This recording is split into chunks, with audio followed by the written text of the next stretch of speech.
In this video, I'll look at a new climate model that incorporates the ice albedo feedback loop as a control. Then I'll analyze tipping points in the resulting system. Here's the ice albedo feedback loop that we analyzed a few weeks ago. Melting represents an outflow from the ice and glacier stock, marked as negative. Absorbed sunlight is an inflow to global temperature, marked positive. More glaciers and ice caps increase the albedo and decrease the amount of absorbed sunlight, so this control arrow is marked negative. Increased global temperature speeds melting, so this control arrow is positive.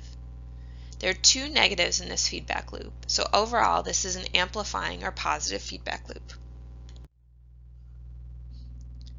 The ice albedo feedback represents only one piece of the climate system.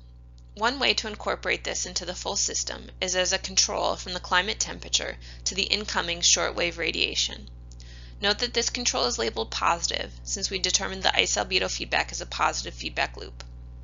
Although simplifying the ice albedo feedback into a single control loses some information, it also allows us to use the tools we've developed so far.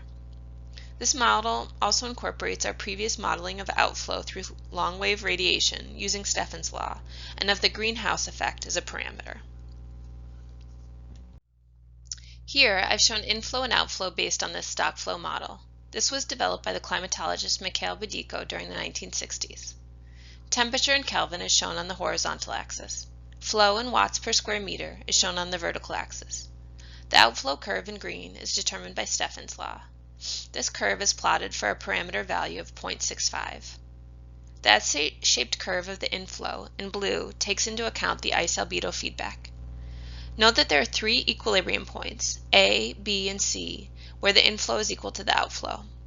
The top equilibrium value A occurs at a temperature of 288 Kelvin, the Earth's current average temperature. We can analyze the stability of this point.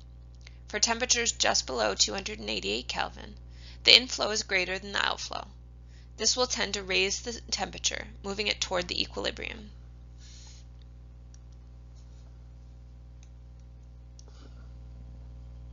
For temperatures just above 288 Kelvin, the outflow is greater than the inflow, so the temperature will tend to drop toward the equilibrium. Overall, this is a stable equilibrium. Using the same type of analysis, we can determine that the equilibrium at B is unstable and the equilibrium at C is stable.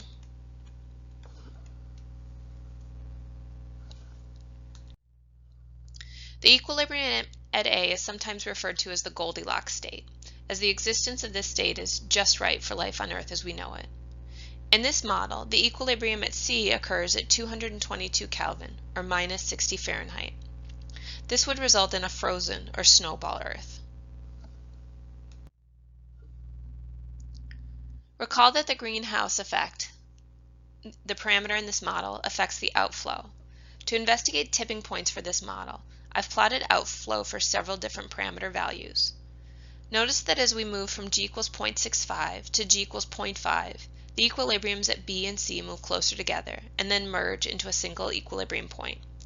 Then, for parameter values below 0.5, like the magenta curve, this equilibrium point disappears. For these low parameter values, the only equilibrium point is the lowest. In other words, a parameter value of G equals 0.5 represents a tipping point for the system. And if the greenhouse effect were to drop below this level, this model predicts that the Earth's single equilibrium state would be the snowball state.